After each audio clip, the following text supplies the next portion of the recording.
Olá, meus amigos do Lar dos Humildes, muita saudade de todos vocês, das nossas atividades, mas vamos confiar no Senhor, nosso guia e modelo, para que possamos retornar. As autoridades continuam cerceando as nossas atividades com muita razão, não discordamos deles de forma nenhuma, concordamos com o isolamento, mas devemos também confiar acima de tudo. Sabemos que os nossos destinos estão sendo dirigidos por um sábio Espírito, sábio dos sábios, que é Jesus, e que temos um planejamento reencarnatório e do qual não temos noção daquilo que vamos enfrentar. Mas o conhecimento que a doutrina nos propicia nos dá uma segurança e uma tranquilidade e a ausência de temor, porque sabemos que somos imortais. Um dia teremos que devolver esse corpo para retornar no futuro. Já fizemos isso talvez milhares de vezes, mas graças ao esquecimento do passado não temos essa lembrança. Então, por isso, o meu desejo é que todos nós estejamos seguros e confiantes na mão divina que guia os nossos destinos. Vamos hoje conversar sobre motivos de resignação. Aqueles que estiverem com o Evangelho podem procurar no capítulo 5, Bem-aventurados aflitos, os itens 12 e 13. Eu gostaria de ler um trecho, um pedaço de cada um, principalmente o item 13, que é pouco consultado, porque como o item 12, ele inicia falando, acerca das bem-aventuranças. Normalmente nós costumamos ler o item 12, mas hoje vamos ler o início do item 12 e daremos continuidade no item 13.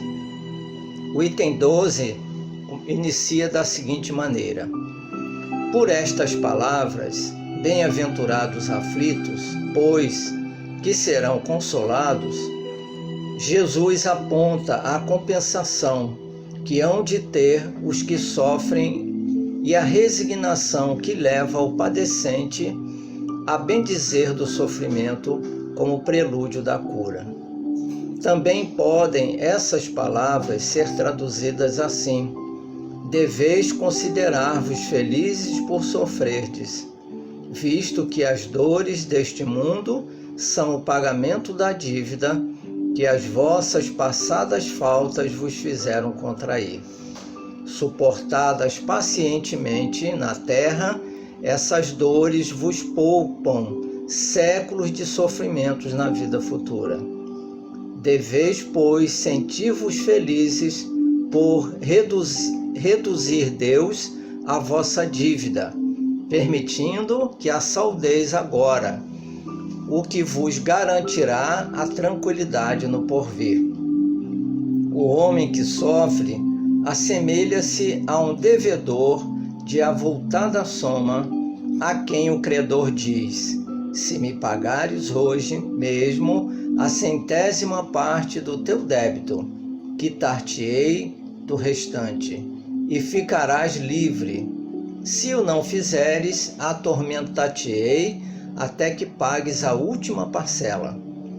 Não se sentirá feliz o devedor por suportar toda espécie de privações para se libertar, pagando apenas a 100ª parte do que deve? Em vez de se queixar do seu credor, não lhe ficará agradecido? Então, meus irmãos, esse início do capítulo 12, ele faz uma comparação das promessas de Jesus com a situação atual do mundo. Porque Jesus no monte, naquele célebre sermão do monte, ele nos disse que os aflitos eram bem-aventurados, não é? E que seriam consolados.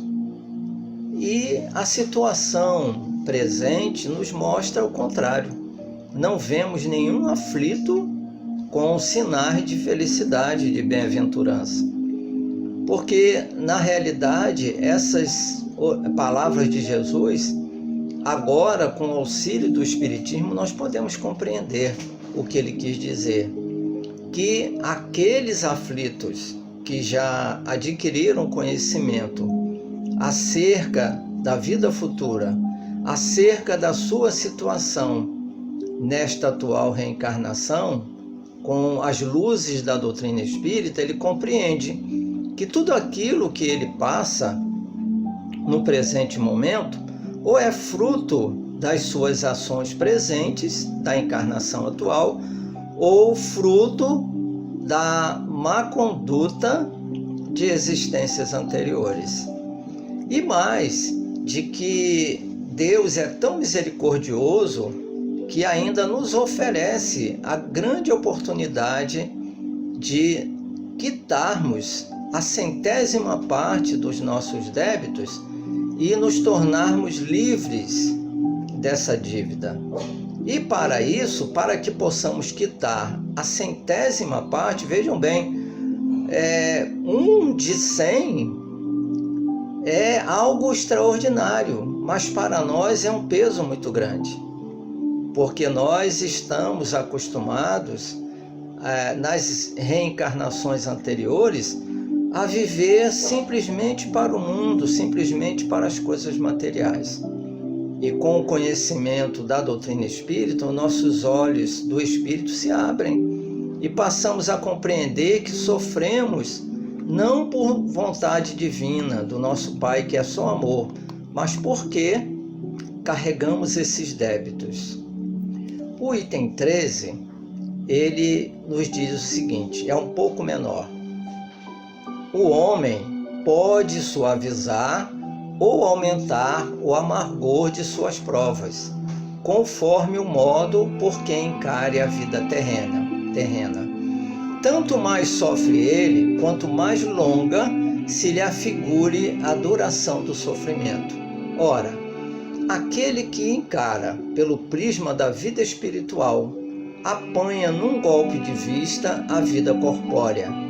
Ele a vê como um ponto no infinito. Compreende-lhe a corteza e reconhece que esse penoso momento terá presto passado. A certeza de um próximo futuro mais ditoso o sustenta e anima, e longe de se queixar, agradece ao céu as dores que o fazem avançar. Contrariamente para aquele que apenas vê a vida corpórea, interminável lhe parece esta, e a dor o oprime com todo o seu peso. Daquela maneira de considerar a vida, resulta ser diminuída a importância das coisas deste mundo, e sentir-se compelido o homem a moderar seus desejos, a contentar-se com a sua posição, sem invejar a dos outros, a receber atenuada a impressão dos reveses e das decepções que experimente. Daí tira ele uma calma e uma resignação tão úteis à saúde do corpo quanto à da alma.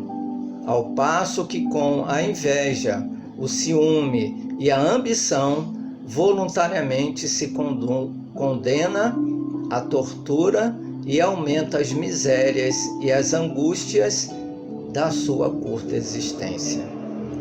São comentários do nosso codificador Allan Kardec, muito lúcidos, né? Como todos os comentários dele, como todos os seus artigos da Revista Espírita, o codificador nos apresenta um modelo mais próximo do que o de Jesus, mas para que possamos nos espelhar e seguir a sua maneira de viver, de encarar as coisas E é assim que o Espiritismo faz com todos nós. Não somente fez com Kardec, mas faz com todos nós.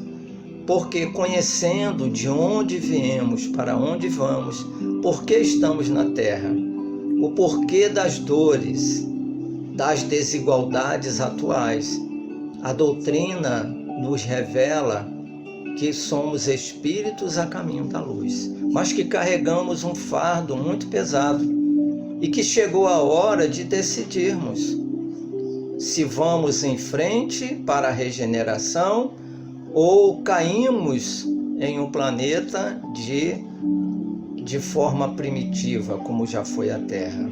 Depende unicamente de nós.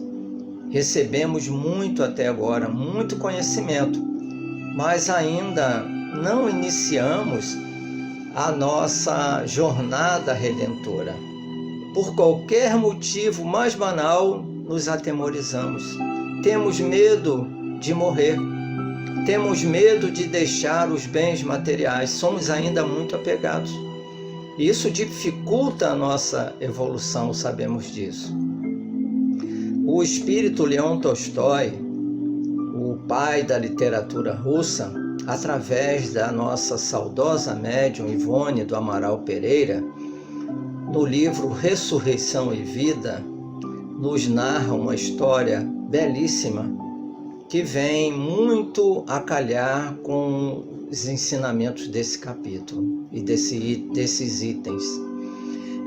Leon Tolstói nos conta que na Rússia existia, no final do século XIX, um jovem conde, chamado Dmitri Dolgorukov. E esse conde frequentava o palácio do czar, que era o rei de todas as Rússias, de todas as províncias da Rússia naquela época. Que a Rússia, ela se estendia além fronteiras. Era um país muito grande, porque somado a ele estava a Ucrânia e outros territórios. E Dmitri frequentava o palácio do czar. O czar nutria por ele uma simpatia muito especial. E ele era órfão de pai, seu pai já havia partido, e sua mãe era aquela mãe super carinhosa, atenciosa com ele. E Dmitri possuía, além do título de nobreza e de uma fortuna considerável, ele possuía também a juventude, e a beleza. Quer dizer, ele reunia os atributos que a maioria gostaria de ter, pelo menos alguns. Ele reunia todos esses. E ele era muito cortejado lá no palácio, na corte, do czar. E ele, apesar de tudo isso, de todas essas vantagens, ele almejava mais. Como jovem, audacioso, ele queria mais. Além da beleza, da juventude, da fortuna, do título de nobreza, ele queria algo mais. Ele queria o máximo. E o máximo seria ele ser idolatrado, ele ser guindado à posição de herói.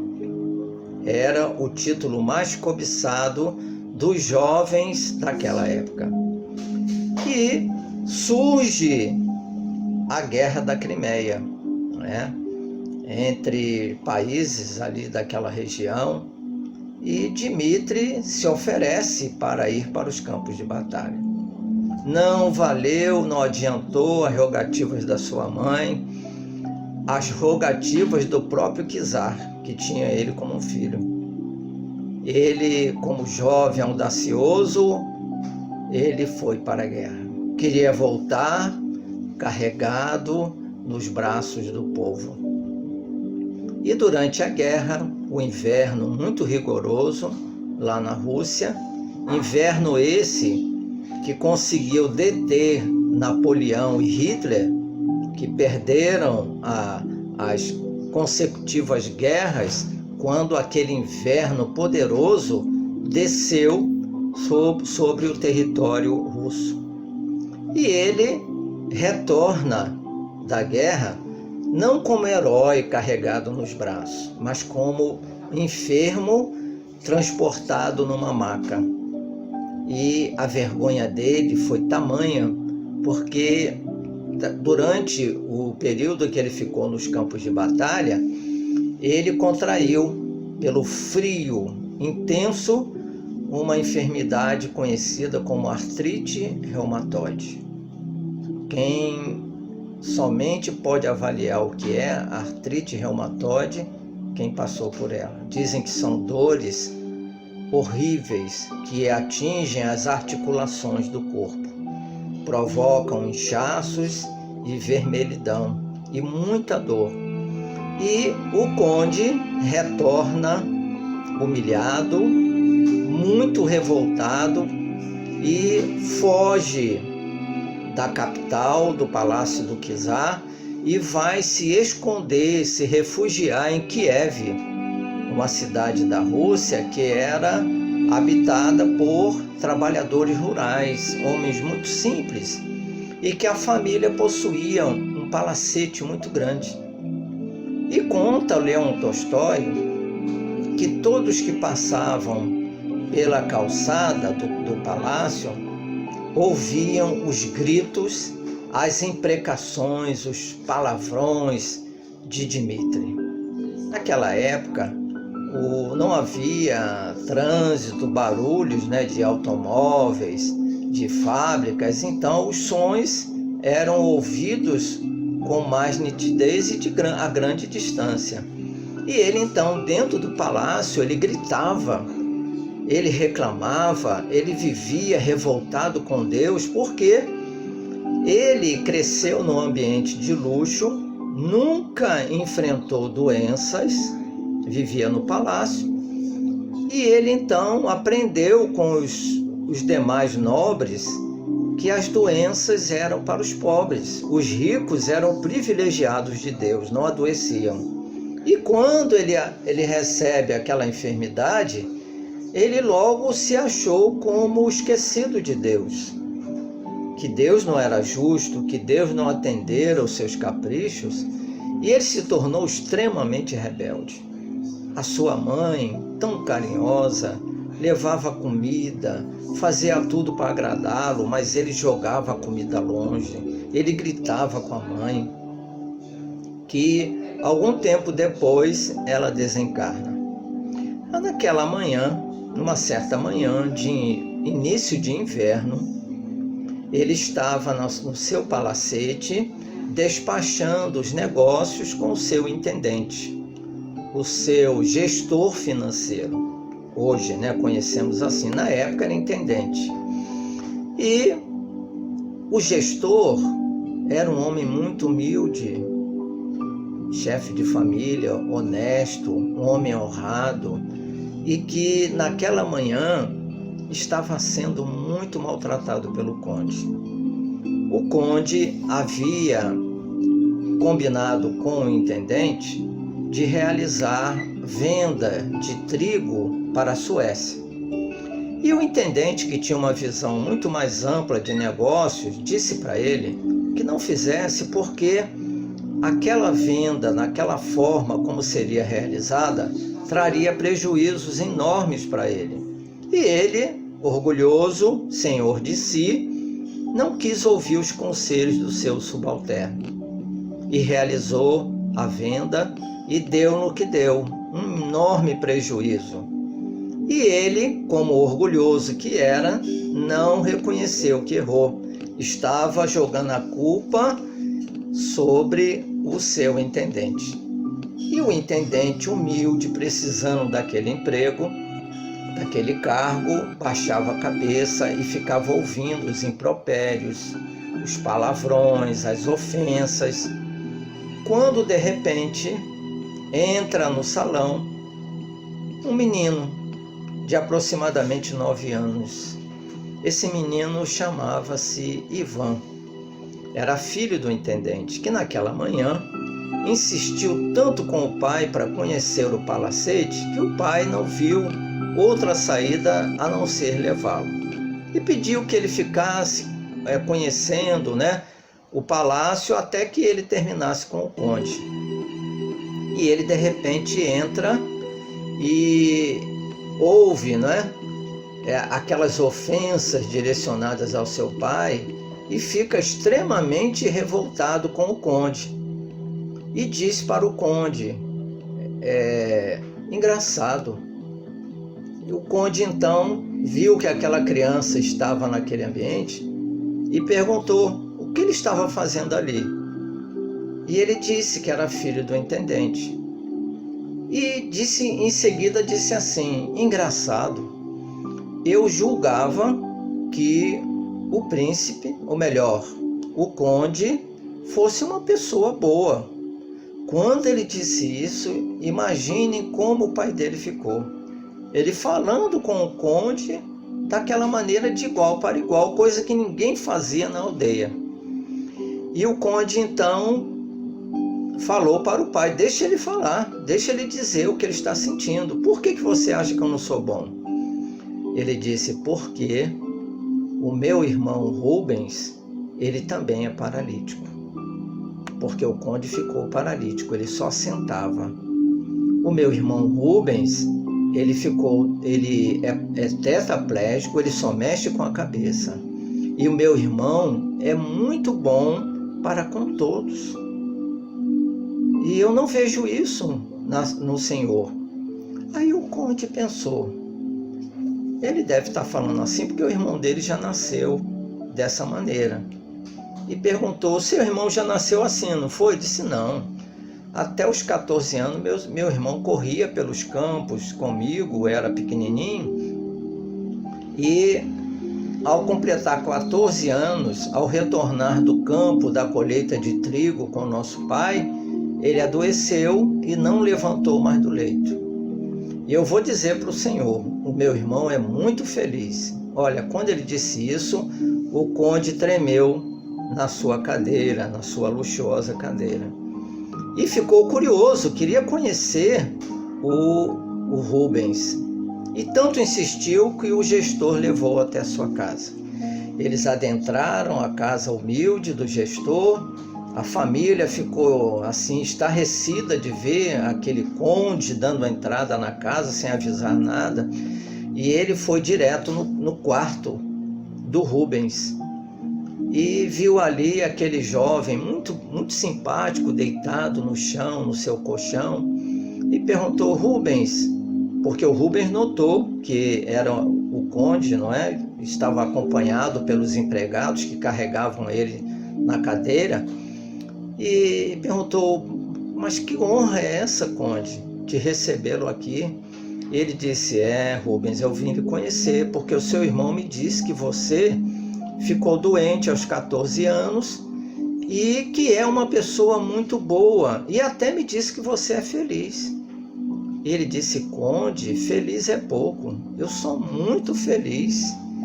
Olha, o senhor não sabe como eu sou feliz. E o conde disse: mas como é que você pode, nessa situação, deitado, só mexendo com a cabeça, ser feliz? Ele disse: conde, o senhor não sabe, não conhece os meus familiares e não me deixam faltar nada. Toda hora tem aqui alguém conversando comigo, trazendo alguma coisa, me dão comida na boca, fazem o meu asseio corporal. O que mais eu poderia esperar? Aí o conde ficou pensando, né, naquela situação, olhando para ele, e ele disse: o senhor acha que a minha situação é difícil? Ele disse: e você tem dúvida? Ele disse: porque o senhor não conhece o Tito Gerkov. Tito Gerkov, quem é? É um vizinho que mora aqui ao lado. O Tito Gerkov, além de ser totalmente paralítico como eu, ele também é cego. E olha, eu vou dizer para o senhor, eu não conheço alguém mais feliz do que o Tito Gerkov. Quando ele disse isso, o conde não quis acreditar e expressou abertamente que queria conhecer o Tito Gerkov. Chamou o Ivan e pediu para levá-lo até a residência do vizinho tão citado pelo Rubens. E antes de sair, chamou o empregado, mandou abrir a carteira e deixou uma boa quantia, né, para que Rubens comprasse alguma coisa. Rubens chamou o Ivan e disse: Ivan, quando você tiver tempo, pega esse dinheiro, vá no comércio, compre roupa para todo mundo aqui em casa que esteja precisando, umas botinas novas para o papai, porque o inverno está chegando, né? Ele precisa de botinas novas. E ele perguntou, e o Ivan perguntou: e para você, Rubens? Ele: para mim nada, eu tenho tudo. Essa frase ficou na mente do conde: eu tenho tudo. E saíram e chegaram na casa do Tito Gerkov. Não caminharam muito, era perto, e a casa do Tito Gerkov estava caindo aos pedaços.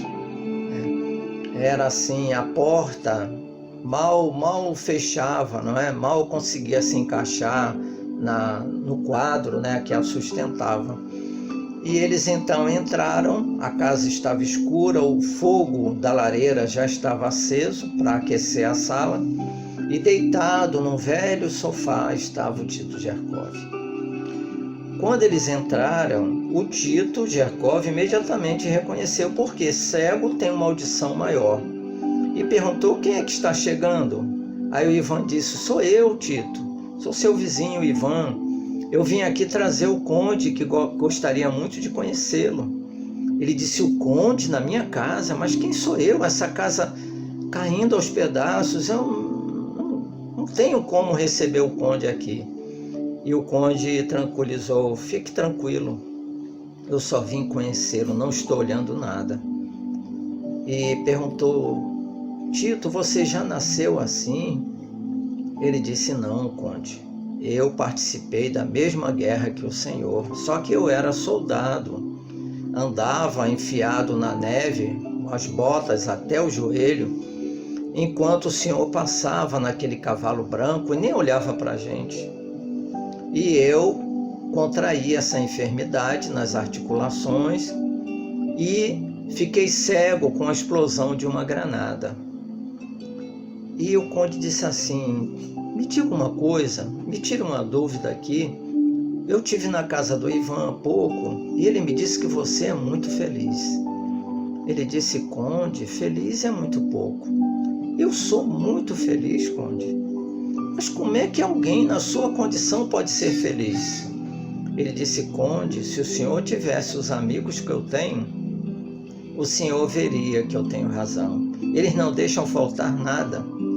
À noite tem um esmoler que dorme aqui e ele não deixa o fogo apagar. Ele está sempre preocupado com a minha situação. Os vizinhos trazem comida, me ajudam, contam histórias, não deixam o tempo ser cansativo para mim. E o conde já estava assim, começando a ser tomado pela emoção, porque ele nunca havia presenciado sofrimento e tanta resignação. E o Tito, quando viu o silêncio, disse: senhor conde, o senhor acha que a minha situação é a pior de Kiev? Ele disse: e não é? Ele disse: não, conde, não é. Aqui bem perto mora o Elias Peterov. E o Elias Peterov, além de ser paralítico e cego, ele também é surdo e mudo.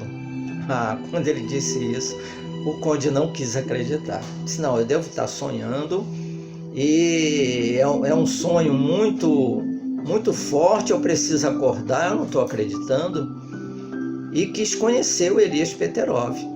Saiu, fez a mesma coisa, deixou algumas moedas e partiu para a casa do Elias Peterov. Lá chegando, ele viu uma senhora cuidando da frente da casa e perguntou se ali morava o Elias Peterov.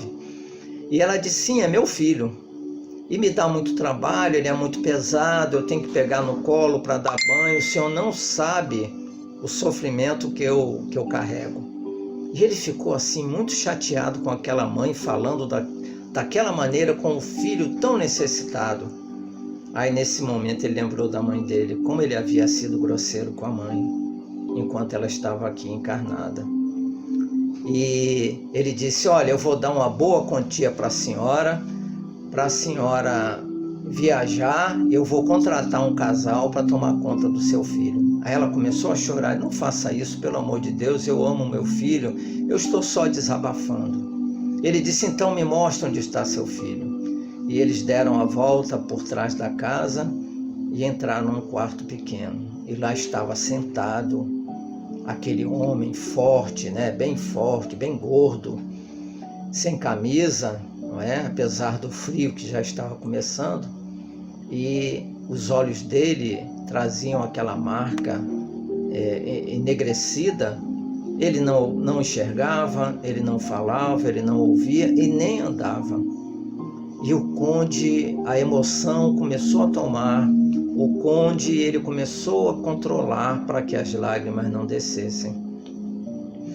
E ele, naquele mutismo, contemplando aquela situação de total isolamento, ela disse, o senhor acha que meu filho é o mais padecente de Kiev?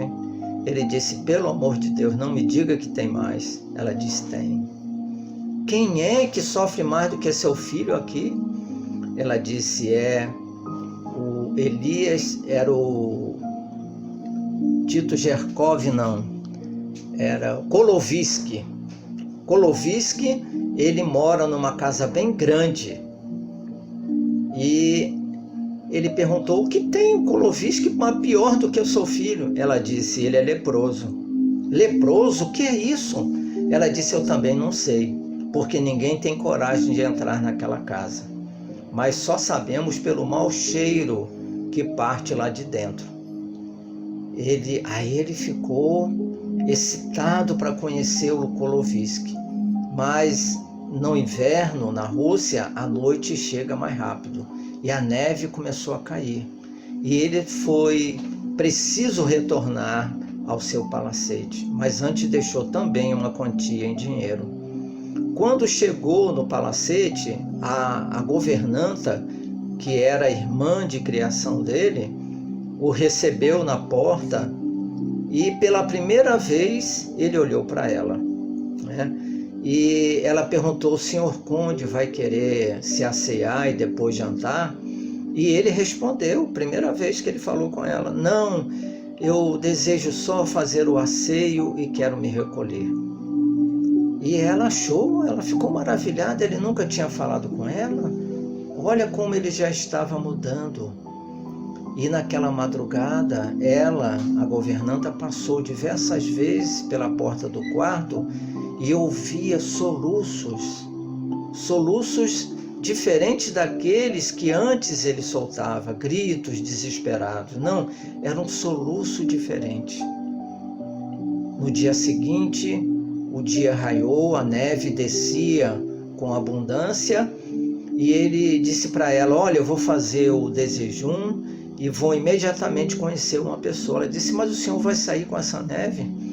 E ele dando satisfação para ela, não, eu vou de carruagem e vou me agasalhar bem, não se preocupe. E saiu com os empregados, pegou a charrete e chegou na casa do Koloviski. Era uma casa grande, mas estava em ruínas. E o cocheiro desceu, bateu palmas e veio um anão e disse, Deus abençoe a generosidade de vocês, podem deixar aí as suas dádivas que eu vou recolher. Aí o cocheiro disse, não, o conde quer conhecer o seu patrão, o senhor Koloviski. Mas ele disse, aqui ninguém entra há muitos anos, ninguém tem coragem de entrar. Ele disse, o senhor vai contrariar a vontade do conde? Ele disse, não. Aí abriu um imenso portão, né, onde entravam as carruagens, e a carruagem entrou e perto da casa, os empregados o tiraram numa cadeira e o levaram. Quando ele entra na sala, ele teve um choque muito forte.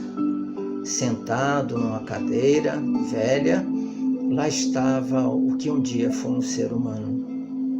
Koloviski trazia à cabeça poucos fios de cabelo brancos. Os olhos eram 2 buracos brancos, 2 bolas brancas. O nariz já carcomido pela enfermidade. As orelhas não tinha mais, já haviam caído. A boca estava também toda ferida, ele já não tinha os dedos das mãos e dos pés, e ferida da cabeça aos pés também. O conde conteve a emoção e, sentado numa cadeira que os seus empregados trouxeram, ele ficou fitando aquele homem que de repente disse: bem que me avisaram ontem que hoje eu receberia uma grande autoridade, mas eu pensei que fosse do mundo espiritual, porque eu vejo os espíritos de luz que vêm me confortar todas as noites. E me avisaram que hoje viria uma grande autoridade, mas eu jamais poderia pensar que fosse alguém da terra. E quem sou eu para receber o conde nessa casa que um dia já foi uma grande casa, uma casa muito bela? E ele disse: Kolovitsky, por que você está assim? Ele disse: olha, conde, eu era o dono do jornal de Kiev e eu atacava a nobreza, atacava o czar, porque eles viviam no luxo e na riqueza, em jantares suntuosos, enquanto o povo morria de fome e frio. E o czar mandou me prender e me levou para a Sibéria, para o presídio na Sibéria. O senhor sabe que na Sibéria, no inverno, a temperatura passa de 60 graus abaixo de zero. Dificilmente alguém consegue sobreviver a um ano naquela prisão. O frio é muito intenso. Naquelas grades, né, sem fogueira, com agasalhos muito pequenos, eles morrem. E assim que eu dei entrada, em poucos dias começaram a aparecer umas manchas no meu corpo. E os guardas logo perceberam que era a hanseníase. Naquela época chamava-se, né, de lepra. E eles então me mandaram de volta. Quando eu cheguei de regresso a essa residência, a minha mulher quis ir embora com medo também da doença. Mas como as leis da Rússia obrigavam a mulher a cuidar do marido enfermo, ela preferiu terminar com a própria vida a ficar cuidando de mim. E hoje a recebo porque ela não sai daqui do meu lado, ela sofre terrivelmente com o suicídio. E o conde já estava chorando, as lágrimas desciam dos seus olhos diante daquele homem que demonstrava uma coragem imensa. Ele disse: Kolovitsky, você é feliz? Ele disse: conde, feliz é pouco. Eu não troco a minha situação de hoje pela do czar. Por que você não faz isso? Por que você não troca com o czar? Porque, conde, o corpo é perecível. O que eu vejo com os olhos da alma, eu não tenho mais os olhos da carne, mas o que eu vejo com os olhos da alma é algo maravilhoso. O Senhor precisava ver os espíritos que me visitam, que me consolam, o brilho das suas vestes, dos seus corpos espirituais. Não tem comparação nenhuma no mundo que possa nos alegrar tanto. E ele disse: mas como é que você chegou a esse estado de resignação? Ele disse: conde, quando eu estava no ápice do sofrimento e da revolta, esse anjo bom que está aí, que é o mordomo, foi a única pessoa que não me abandonou, ele se inteirou de algumas obras que estavam chegando recentemente da França, de um sábio chamado Allan Kardec. E ele passou a ler essas obras para mim. Os livros de Allan Kardec me trouxeram a compreensão do porquê da vida, e eu entendi a razão por que eu sofria tanto, porque tudo aquilo aconteceu comigo, e bateu uma tranquilidade, uma paz interior que o Senhor não sabe. Só mesmo lendo essas obras o Senhor saberá. E ele disse: mas como é que eu posso ter contato com essas obras? Ele disse: peça a ele que ele vai lhe dar um endereço de Moscou, da capital, aonde um sábio chamado Aksakov, que ele introduziu o espiritismo na Rússia, na mesma época de Allan Kardec. Akizakov terá muito prazer em mandar esses livros, inclusive recebê-lo lá, porque ele realiza reuniões mediúnicas na residência. O Senhor terá muito prazer em conhecê-lo. O conde agradeceu, saiu enxugando as lágrimas e pediu um gestor que estava com ele que desse uma quantia bem grande para reformar aquela casa. Chegou no seu palacete, chamou a governanta e disse que eles iriam a Moscou, a capital.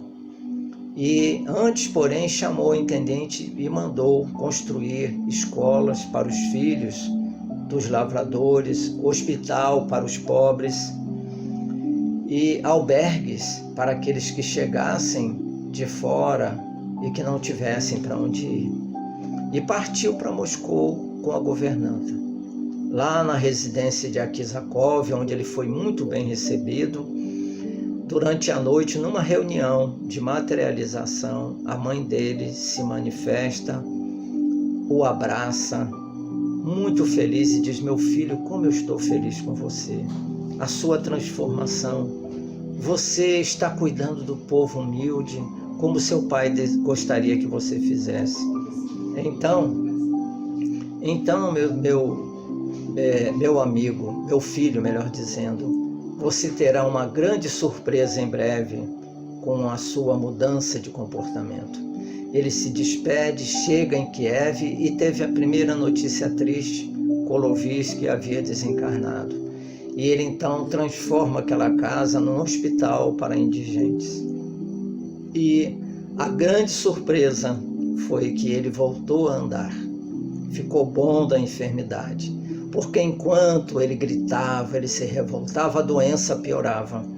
Quando ele passou a se preocupar com os outros, com os pobres, com os necessitados, ele esqueceu de si mesmo.